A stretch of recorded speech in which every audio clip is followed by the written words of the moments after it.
Hi everyone, welcome back. I know it's been a long time since I've made a video and I'm so excited to be back. So I want to give you a little update on what's been happening in my life since my last video. As many of you know, I am in a Master of Fine Arts program in creative writing, and my last video I made when I was on campus, and since then I've been so incredibly busy. So besides the start of the fall semester, I also moved to Florida, so that took a lot of time.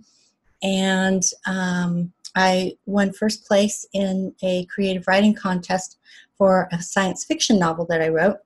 And I might talk about that a little bit because since it's futuristic, it's like the direction I think we could potentially be moving in. Unfortunately, it's not a very pretty picture, but I may talk about that if there's time. And then I'm currently doing revisions on that novel for an agent. So if all goes well and, you know, if it's like moving along really well, like on the fast track, probably the soonest I would be able to see a publication date would be January 2020. So, but I will continue to let you know what's going on with that. Okay, so now let's turn to what you really want to see, which is the charts for the midterm elections. And by the way, if you haven't met Mr. Snuggles, that's Mr. Snuggles. He's been in some of my other videos. Alrighty, so let me go pull up the chart. And here we have, I'm using the U.S. constitutional signing chart. And so I want to give you a quick explanation of why I'm using that chart. Because a lot of people use the chart for the signing of the Declaration of Independence. And they call that the birth of our nation, which on some level is true. We were declaring our independence from the monarchy, and so to some degree that is like a birth chart, but it's different than the U.S. constitutional signing because this is the birth of our Constitution, which is different than declaring independence, okay? In fact, to some degree, there's a vast difference between the two. And then, of course, there are some similarities as well. But I'm going to use this chart because I really think that for the midterm elections, this is the chart that gives us the most accurate and interesting information because of the fact that this chart signifies the birth of our Constitution. So in other words, it's the birth of our constitutional government, which is different than what existed prior to this. So I'll just start here in the first house. And so the inner chart is the birth of our U.S. Constitution, and the outer chart are the alignments on Election Day, November 6th, 2018. And this is first thing in the morning. It's about 8 a.m. in Washington, D.C. on the East Coast. And what's happening here first thing in the morning is we see this opposition of the moon to Uranus. So here you see the moon at 0 degrees Scorpio 1 minute is exactly opposite Uranus at 0 degrees Taurus 1 minute, okay? Now, what does that mean? Well, first of all, the moon represents our emotions, our subconscious. It also represents the public, but primarily it represents the feminine aspect. So keep that in mind because that's going to be a very important theme in this chart reading. All right, now what does Uranus mean? Uranus can also represent the public, but more importantly, it represents revolution, okay? It means turning things upside down. It's the planet of unpredictability, shocks, surprises, instability. It just blows things apart, okay? It is the planet of lightning bolts and earthquakes, and it was changing signs from Pisces to Aries when the tsunami hit Japan, so that kind of gives you an idea. You know, that was an earthquake underwater, so because it moved from Pisces into Aries, and that tsunami, which was an earthquake underwater, led to the problem with the Fukushima nuclear plant and its meltdown, which is fire. So, and Uranus also represents nuclear power. So it's all this stuff that is just like zapping, zapping, zapping, blowing things up, turning things upside down. It's completely unpredictable. It's chaotic, throwing everything out of whack. So you can imagine that the election is going to be pretty crazy. And because it's the planet of unpredictability, I'm not going to make any predictions about, oh, is there going to be a blue wave, or will the Democrats be able to take over the House or the Senate? Will the Republicans be able to hold it? I'm not going to make any predictions like that because Uranus is the planet of unpredictability, shocks, surprises, chaos. All I'm going to say is that whatever happens, it's something that people will just be their minds will be blown. Just like when Trump won, the Uranus had played a big role in that election 2 years ago. So, so that's why I just don't want to make any predictions like that. But I will say something that I do believe is true, and I feel very confident making this prediction, which is that women will play an extremely important role in this election day. Now, we already know that's true because of the fact that more women are up for election in November than any other time in our American history. So this election is already historic for that reason, and women are already going to be playing a very important role. But there's something more that I think is really, really important to say about this election. So here's where I will make my predictions, okay? When I say women are playing an important role, the reason why I say that is because, first of all, you have the moon here. And as I said, moon represents emotion, subconscious, the public, but primarily it represents women, okay? It's a very feminine aspect. So it reflects that feminine element. And of course, the feminine usually comes in the body of females. So, but I also want to make clear that I'm not saying that men won't play an important role, okay?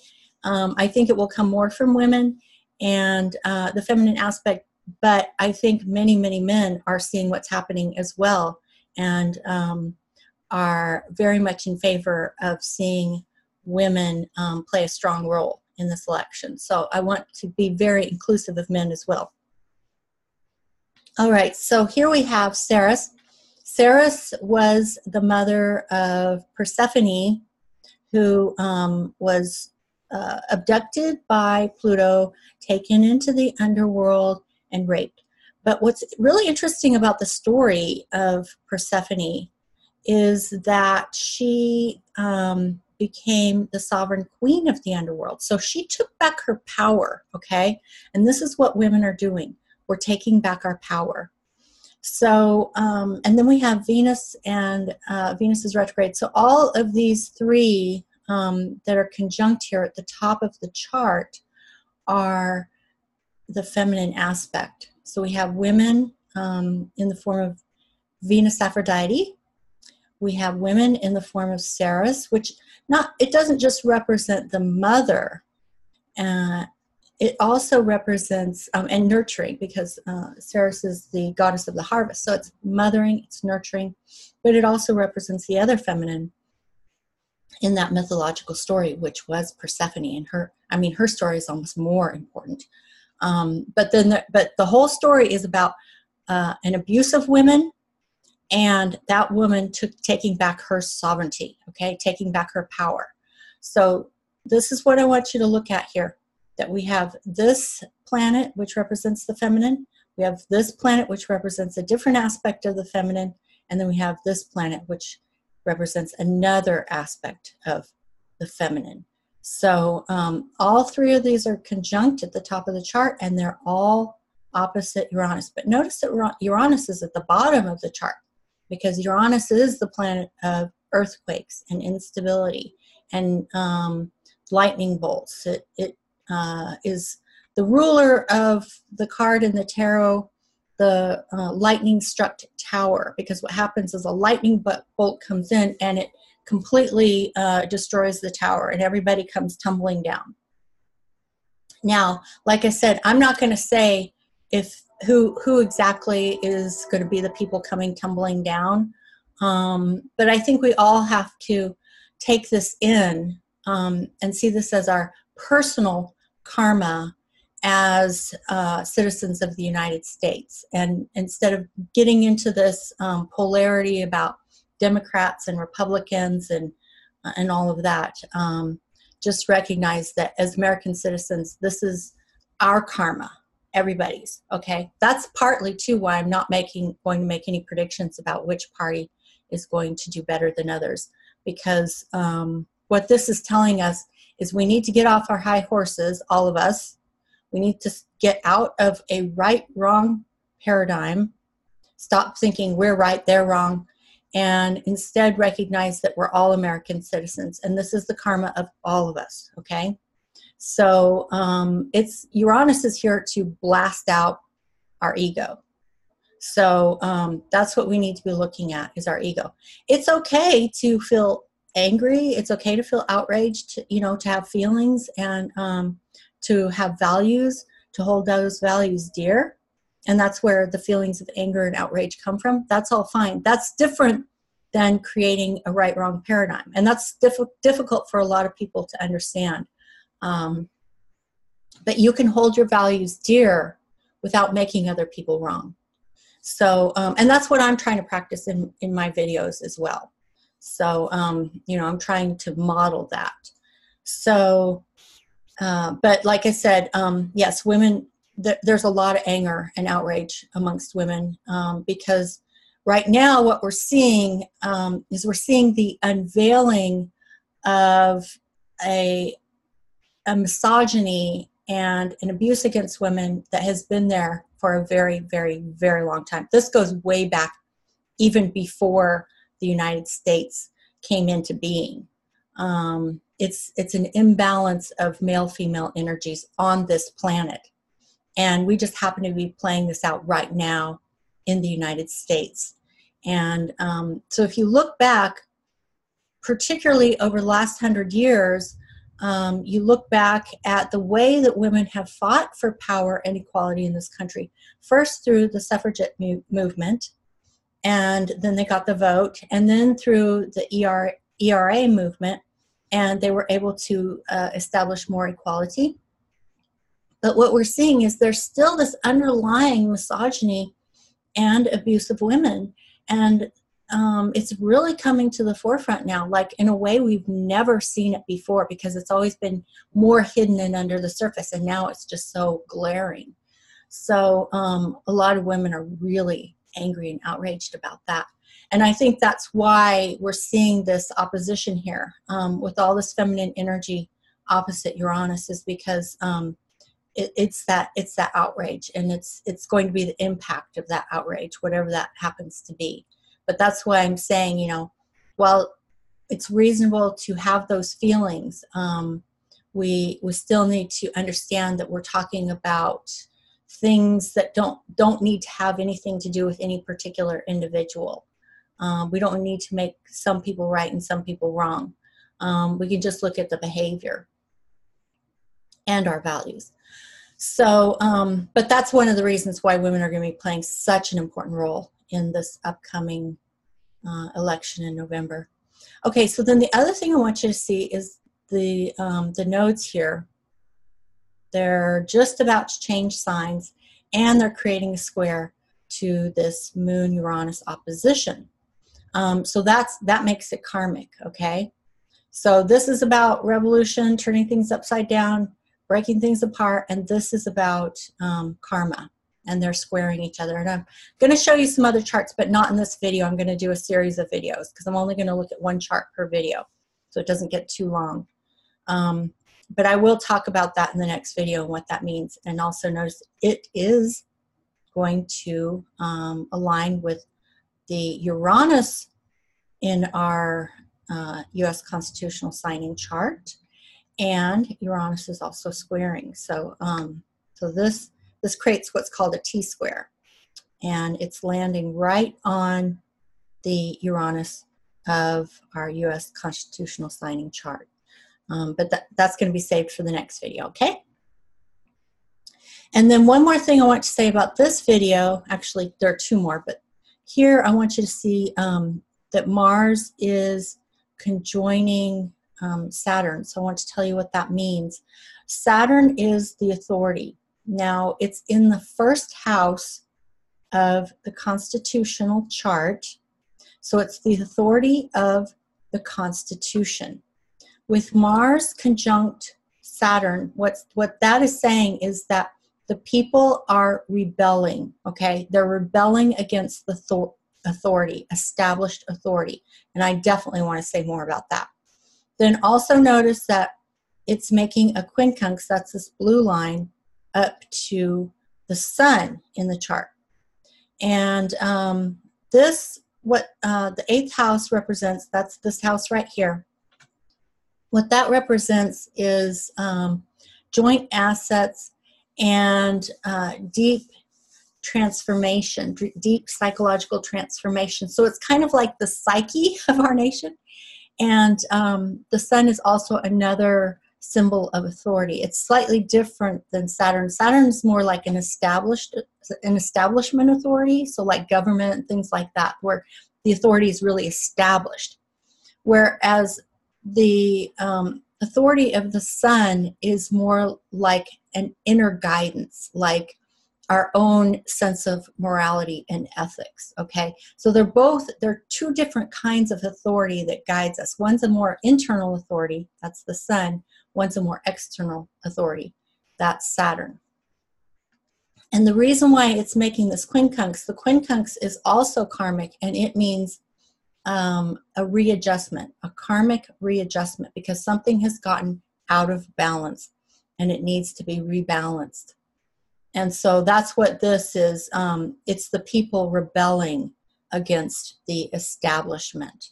And we need to get more into alignment with our inner sense of ethics, our ethical guidance, okay? Because there's something out of whack here, and that's why the people are rebelling.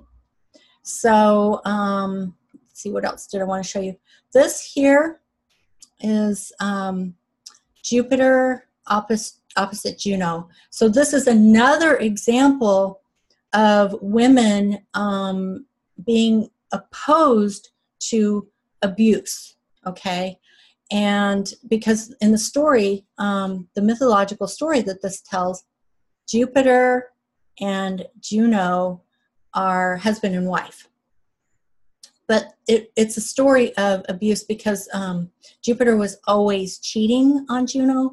And so, so there was a very antagonistic, while they were married, there was also a very antagonistic, abusive relationship there. So when you see Jupiter in opposition to Juno, what you see is that Juno is saying, in a sense, I'm opposed to this abuse. I'm not going to accept it anymore. So you're seeing that in two areas. One is here, and it's right over the midheaven of the U.S. constitutional signing chart. This opposition is right over the midheaven. Now, what is the midheaven?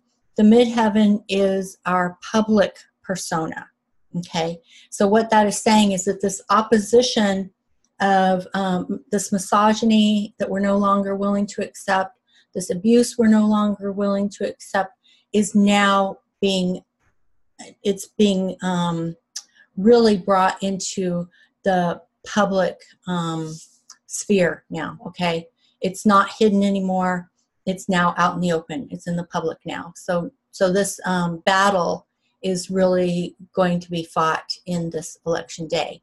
And I still want to say one more time that I think it's important to understand, for one thing, this is not about men against women. It is absolutely not about men against women, because there are millions and billions of men on this planet who are just incredible people, and they totally 100% support female equality. It's the only way they would want to live.